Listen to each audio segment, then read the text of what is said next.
This desperate struggle in which we are now engaged is different from any previous war.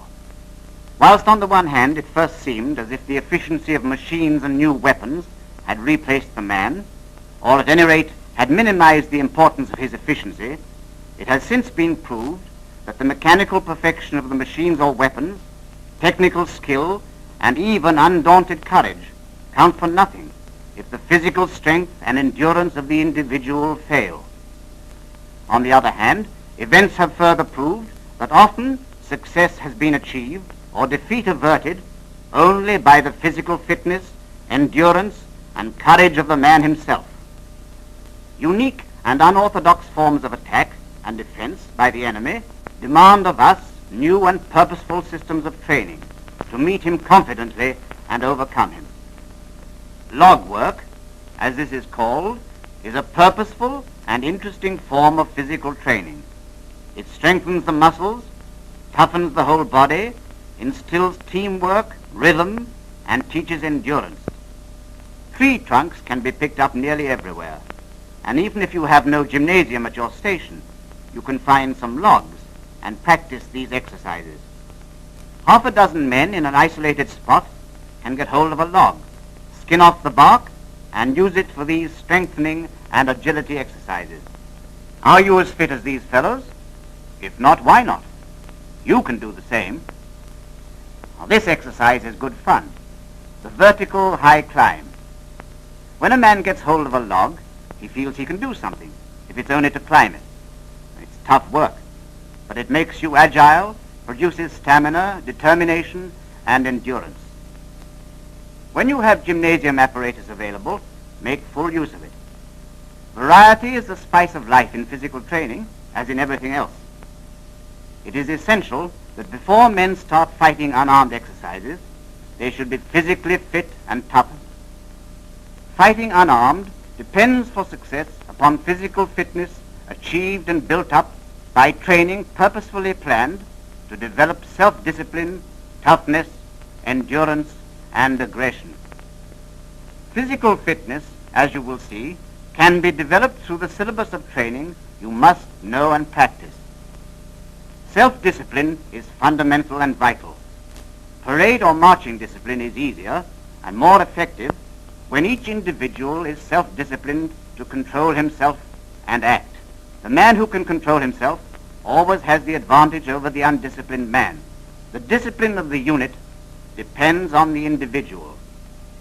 Toughness and endurance can be increased by the log work you've just seen and this rope work. Rope climbing exercises increase your agility, give you balance, mental alertness, and help you to think coolly from a height. You never know when experience of rope climbing will come in very useful.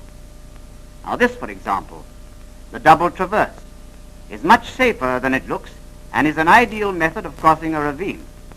If you have a few trees near your station or camp, you can make an open-air gymnasium with a few hundred feet of rope. It makes you foot-sure and increases your confidence. You don't have to be a tightrope walker to do this.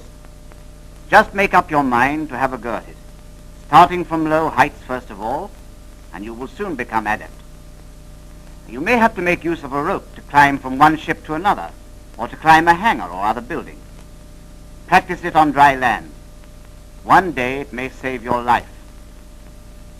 Apart from the fun you get in rope work, the exercise is a toughening one, and you've got to be tough to become expert at fighting unarmed. Aggression. Fighting unarmed demands an aggressive attitude of mind. Attack, attack, attack. Attack is the word you must have constantly in your mind. Each man should be imbued with the aggressive spirit, and the exercises with rifle and bayonet on an assault course will instill this principle in the mind. In this war, every one of us is a fighter, and you may find yourself in the real thing at any time. Be prepared to take your share with your comrades in attacking the enemy with the right aggressive spirit. If you don't kill the enemy, he will kill you. And now for a practical demonstration of fighting unarmed. Unarmed fighting is the art of attacking and winning without weapons. You can kill your enemy, although weaponless. And now your target. Attack any part of the body and use any method of hitting or kicking to disable your opponent. Nothing is barred. Use the outside edge of the forearm and hand, or the second knuckle of the middle finger, as these are more effective than the clenched fist on many parts of the body. Certain parts of the body are more vulnerable than others, so attack these whenever possible. The eyes can be gouged with the fingers, or the second knuckle. A blow on the temple with a knuckle will knock a man out. Attack the nose with the clenched fist, or the cutting edge of the hand across the bridge to break it, or use the cutting edge underneath to knock him off balance when he can be easily dealt with. Strike him across the throat with the edge of the hand, or to knock him unconscious, strike him across the side of the neck. If the stomach is unprotected, a punch, or better still, a knee or boot there will bring him to his knees. The crutch is man's most vulnerable spot. Knee him or kick him there whenever possible. When you've got the Hun down, kick him to death and stamp on his guts. The Hun would do the same to you, only worse. Remember, you've got to kill him or be killed. Nothing is barred. There's no code of rules when you're attacking the Hun. Kicking is a vicious means of attack. In kicking at the shin, use the cutting edge of the boot, following up with a downward scrape and a stamp on the foot to break the bones. The back of the neck, when exposed, is an obvious place to attack with the fist or the edge of the hand. Down he goes, kick him. Any part of the spine where exposed can be dealt with in a similar manner, particularly the base, where kneeing or kicking is most effective. In an attack on the kidneys, punch, or as he's falling backwards, knee, or if he's on the ground, kick him. Finally, a golden rule in attack is, a man without body balance has no strength to resist. Your point of attack will depend upon the position of his equipment, etc. But wherever you attack, be vicious, be ruthless. In attack, you may be thrown. Learn to protect yourself from being knocked out by falling correctly.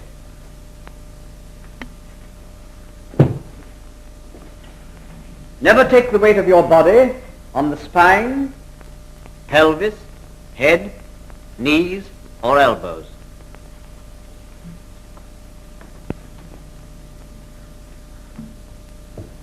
Correct falling needs exact timing and perfect relaxation. So practice constantly. Make your movements automatic. You will rarely have time to think. If thrown forward, go into a shoulder roll. Roll across your shoulders like a ball. Notice the arm is used to assist quick recovery onto the feet. If thrown on your back, use the back break fall.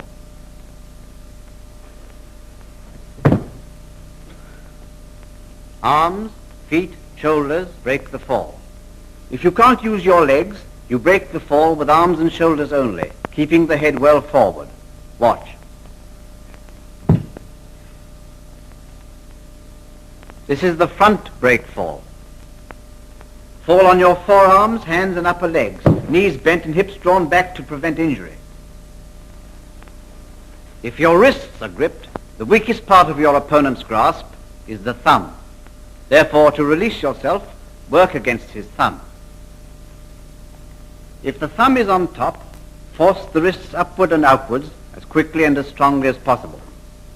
If underneath, move inwards and downwards, making a circular movement in each case. When both wrists are gripped, release them simultaneously by these methods. Having freed yourself, always follow up and attack your opponent. Black has released his grip. Now he crashes his fist on White's face and knees him in the crutch. When you have freed yourself by a downward and outward movement, follow through, grasp your opponent's head and pull his face down on your knee. One of the most effective ways of disabling a man is to break his arm. This is one way of doing it. Black pulls his opponent towards him, steps across quickly, slipping his free arm over his opponent's arm and under his elbow to form a bridge. Grasps his own clothing, jerks down at the wrist, which will break his opponent's arm. If you miss the elbow, grasp your own forearm, jerk downwards on the fingers, breaking his wrist. In hand-to-hand fighting, attack is the best defense. Now, you've seen how Black defended himself by attacking. If, however, your opponent has a momentary advantage, you must turn his attack into your attack. Now watch how Black turns White's attack into his attack. White attacks. He grabs Black's wrist. Black deceives his opponent by an inward movement, then swings outwards and upwards quickly. He seizes White's wrist with his free hand and frees his own wrist by forcing White's thumb back. Then Black grasps White's wrist so that his forearm is along White's, keeping it straight. Black steps across. White, now helpless, is forced to the ground. This movement breaks White's arm in 3 places: shoulder, elbow, and wrist. Black will throw White. White grips Black's wrist. Black steps across, grasps White's arm and throws him, then kicks him in the kidneys. Remember, nothing barred. Remember, anticipate your opponent's viciousness, ruthlessness. To win, you must be more vicious, more ruthless. Always attack that part of your opponent closest to you.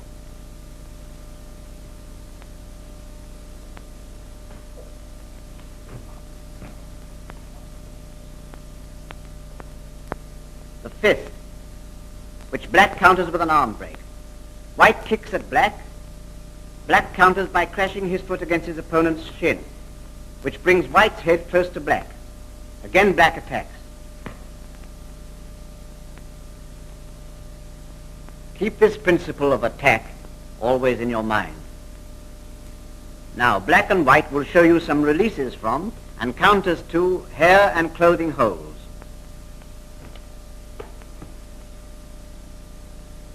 White grabs Black's hair. Black attacks the nearest part of his opponent, the hand, and holds it firmly to his head with fingers just clear of the wrist. Black pulls White down, bending his opponent's wrist back to breaking point. This brings White into position where Black kicks him hard in the stomach. See what happens to White when he grabs Black's hair from the rear.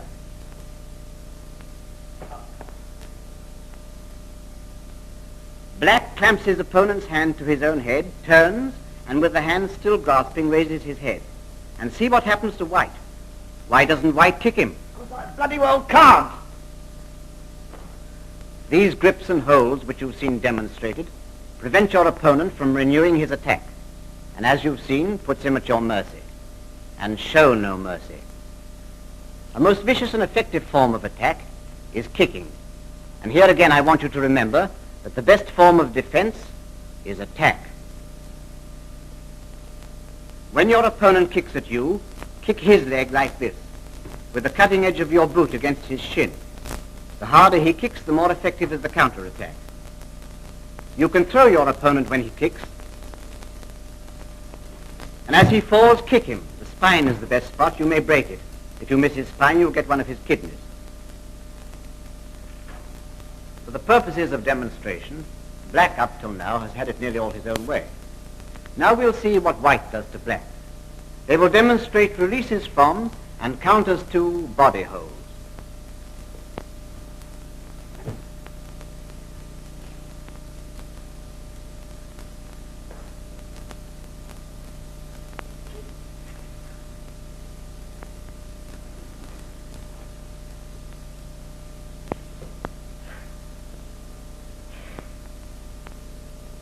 Again in slow movement, Black attacks, grapples White round the body, White drops, grabs Black in the crutch, Black doubles up in pain, White knees him in the face. Again Black attacks, but he's missed his arms, and see how White uses them. Behind the ears is the mastoid process. Pressing inward and upward causes excruciating agony. Black is feeling it. Up goes his head. White ups with his knee and strikes him in the crutch. Black seizes him round the waist. White's arms are free, but he can't get at both of Black's ears, so he pulls his hair with one hand and presses Black's face with his other hand and fingers, gouging his eyes, at the same time twisting his head round and placing his right arm under his throat. With his left hand at the back of his head, he gets him into a stranglehold from which there is no escape. Now White is attacked from the rear.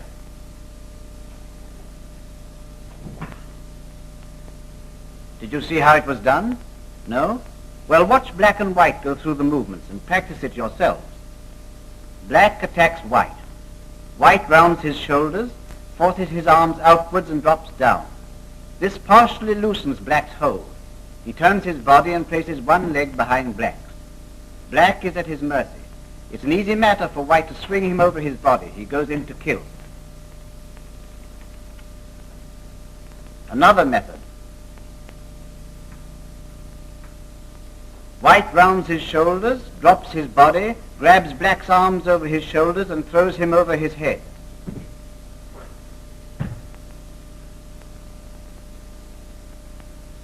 Should you be held from the rear and your hands are free, lock the elbow of your opponent's free hand. Grasp his free hand, bend his wrist, break it. This will leave you free to attack.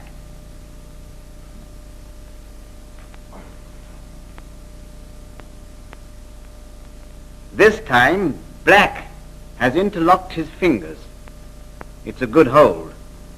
White grasps the wrist. With the other hand, fingers extended, he forces Black's fingers back, and in this position can break them. He's broken them, turns and knees him in the clutch. Men in mortal combat are like animals, and like animals, they'll fly at the throat. It's so instinctive in animals that you are bound to meet this form of attack. Now, White will show you how to release yourself from strangleholds.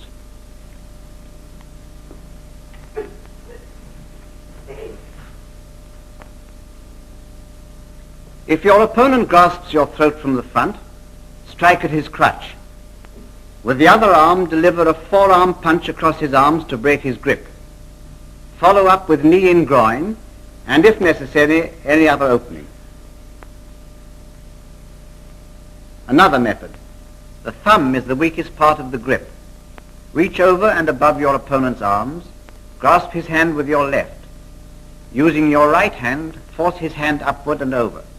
Break his grip, bend his wrist, force him down and kick. This time, White grasps Black's throat. Black seizes White's wrist with his left hand. He swings his right arm over and breaks the grip. He steps across with his right foot so that White's arms are dropped close to his body. His left hip is close to White's. He turns, pulls vigorously, and throws him. Locks his arm, breaks the elbow, and uses his own elbow on White's neck. Gets to his feet quickly and kicks.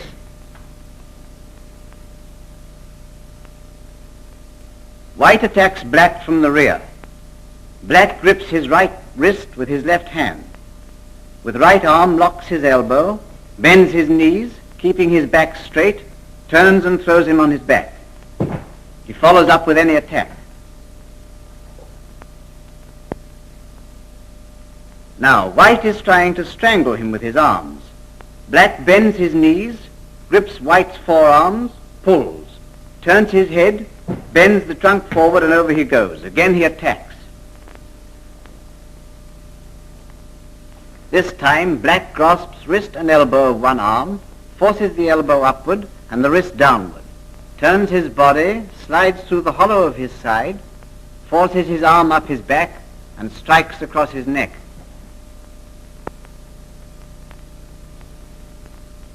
Up to now you've seen hand-to-hand fighting without any kind of weapon being used. But you must be prepared. Before you can close with your opponent, he may grab a club, a piece of iron, anything which might give him an advantage over you. Here are some improvised weapons of modern warfare. A club, an iron pipe. A chain makes a nasty mess when you swing it the right way.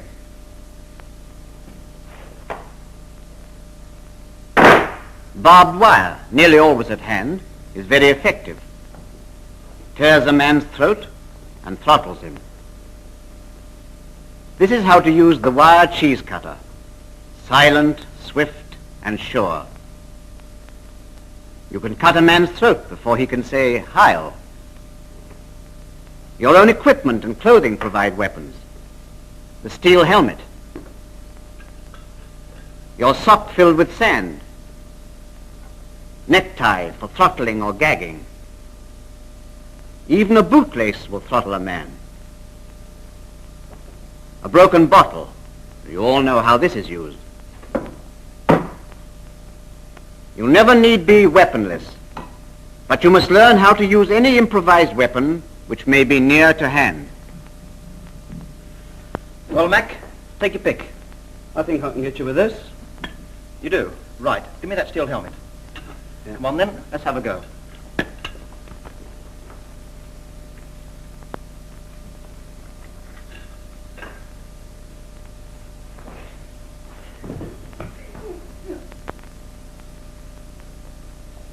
As Black rushes in, White ducks underneath his arm, passes one arm across Black's chest, grasps the opposite shoulder, steps behind, and with his free hand grasps his own wrist and throws his opponent back over his shoulder. Goes in and finishes him off.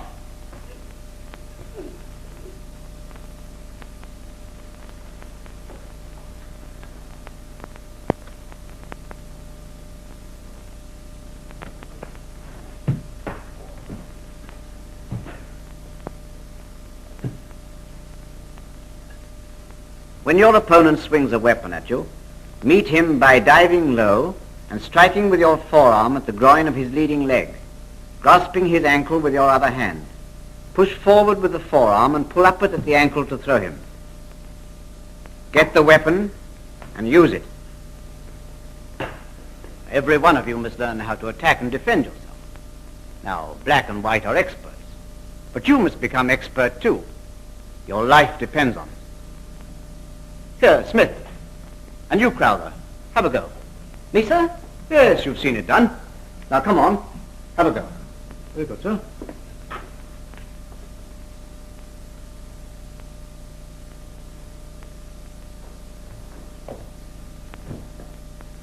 Go on, Smith, have a go. Kill him. Practice makes for perfection. Keep on having a go, and you'll learn.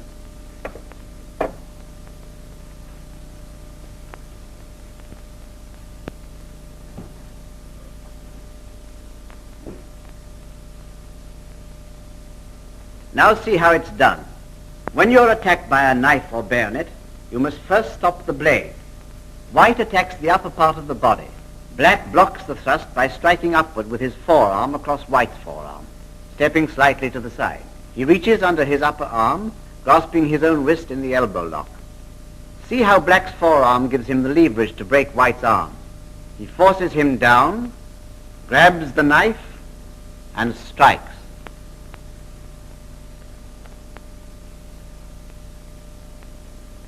A blow aimed at the top part of the body can be blocked. A blow aimed at the lower part of the body must be parried.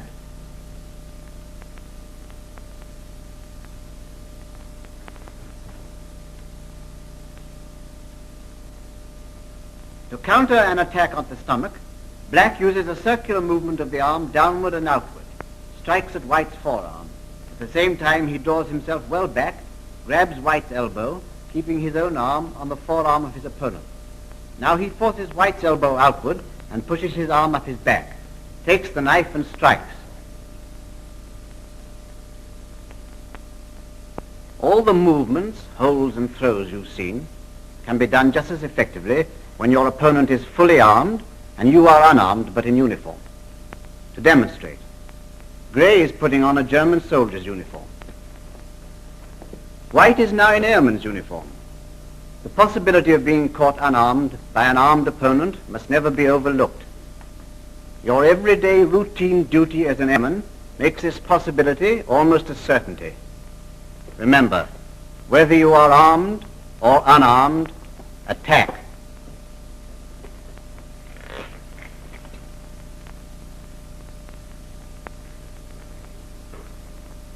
Unarmed White will tackle the sentry from the rear.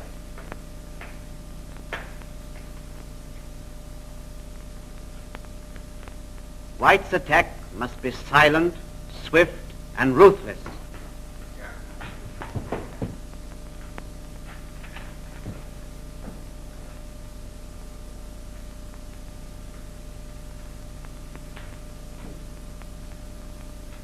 Watch the movement. White runs at Grey. Applies stranglehold with left-handed throat. This stops him yelling. The kick paralyzes the muscles and gets him off his balance. Now the spine is the target. That will disable him. Grey is out. Finish him off with a kick in the back and grab the rifle.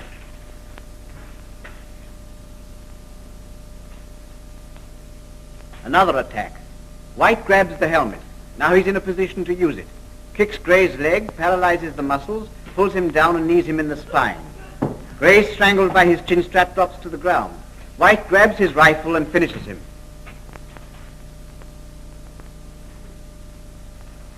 How to tackle a sentry in a bayonet hold-up.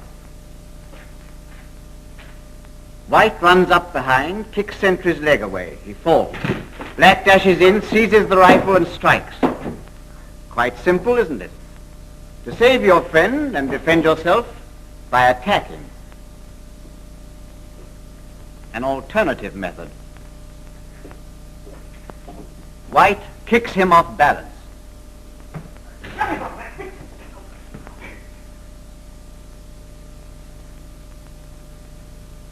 The secret of all disarming movements is the parry, which can be done with either the left forearm or the right hand.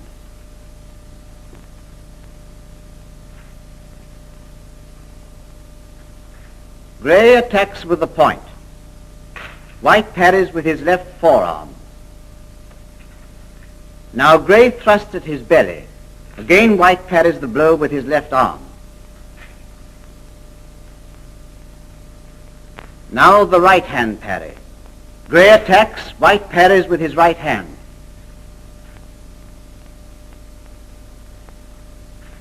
Grey attacks. White parries with the left forearm, defeats the attack, puts Grey off his balance. Now see the result of White's aggressive attitude, his coolness and his training.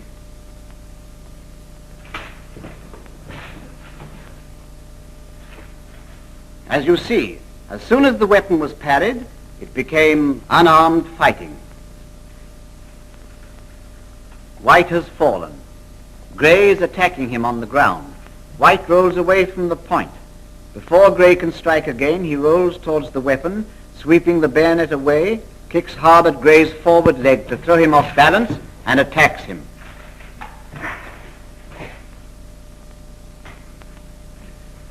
Disarming and disabling movements after a parry.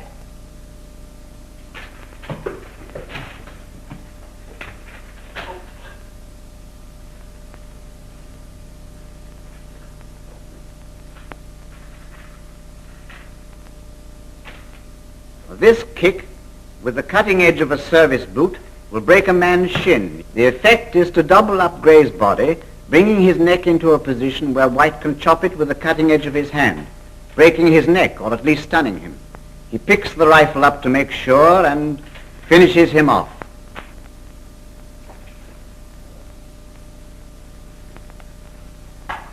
Necessary to learn so many methods. I'll tell you. You'll never meet the same situation twice. Every one will call for prompt action, will demand its own solution. White will think aloud, but you know how fast you can think when it comes to the real thing. Missed him. Get him off. Here. Got him. Got it.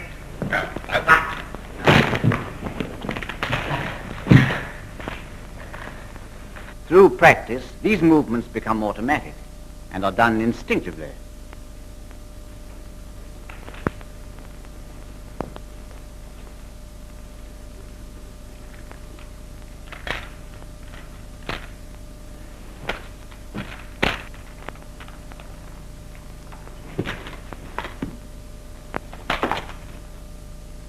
This is the forearm blow.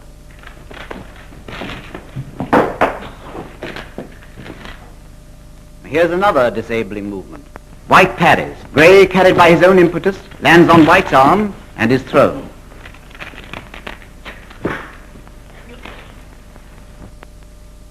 And now, how to counterattack against strokes from the butt of a rifle. Simple, isn't it? If you've got the guts to stand up to it.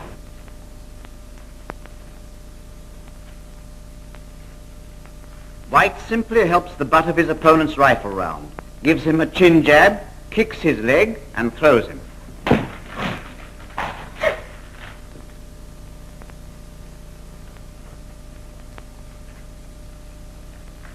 Here is another counter for attack at head.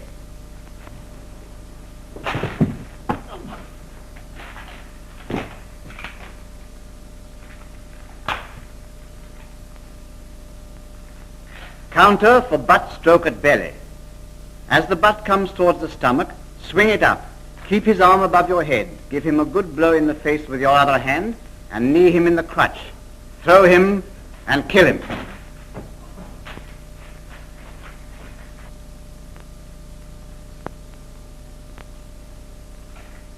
Defense against a slash. Gray makes a butt stroke which misses. Returns with a slash to head. White blocks the slash with his forearm, grabs the rifle with his right hand, knees Gray in the crutch, and that's the end of that.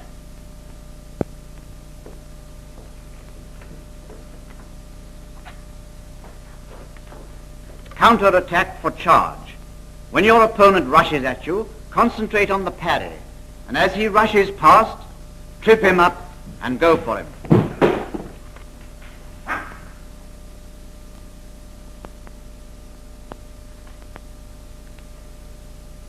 Now a rugger tackle.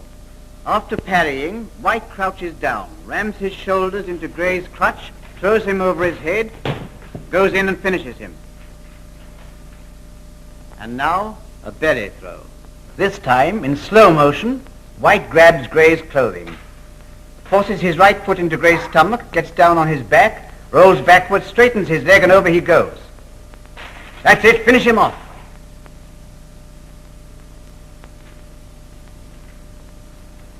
Do it again, White, at usual speed.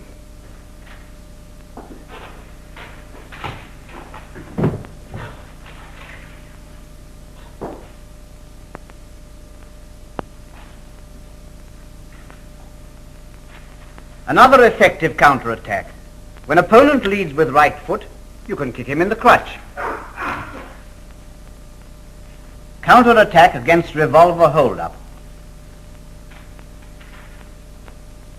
When held up incorrectly like this, strike downward and outward with left hand, knocking the revolver clear. Attack him, an arm lock, grab the gun, use it.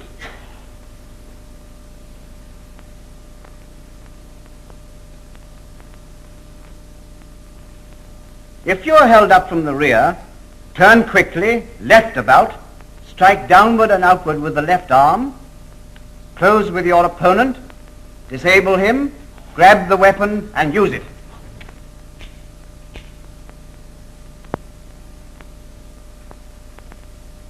You may have to search a prisoner. This is a good way to do it. From the on-guard position, White passes his right hand through the sling, grasps the rifle at the nose cap. This allows the rifle to reverse itself and hang by the sling which is across the right forearm. In this position, the rifle can be handled easily and the left hand is free for searching. Ah, he's found some concealed weapons.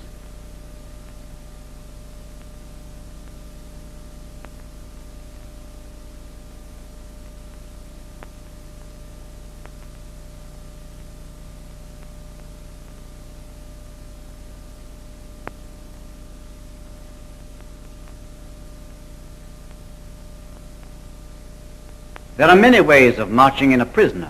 Here is one way.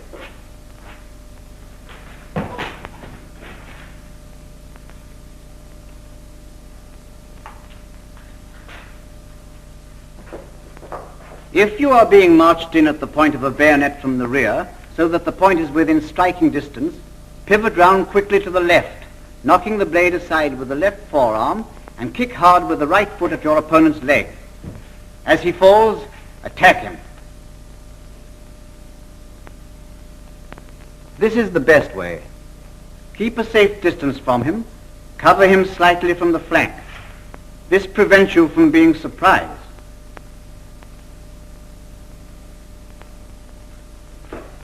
Officers, warrant officers, non-commissioned officers, and men of the Royal Air Force.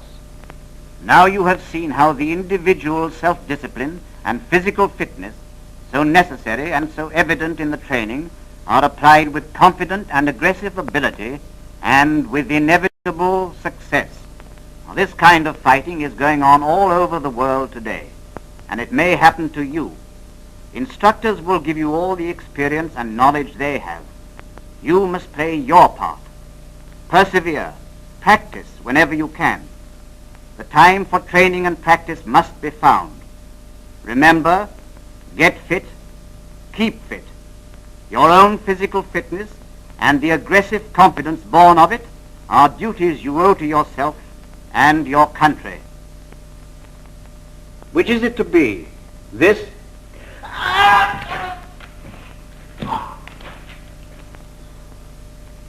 or this?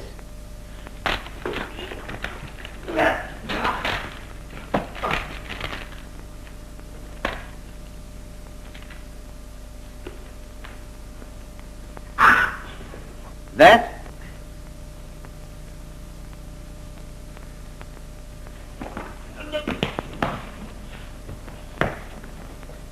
Or that? Him or you?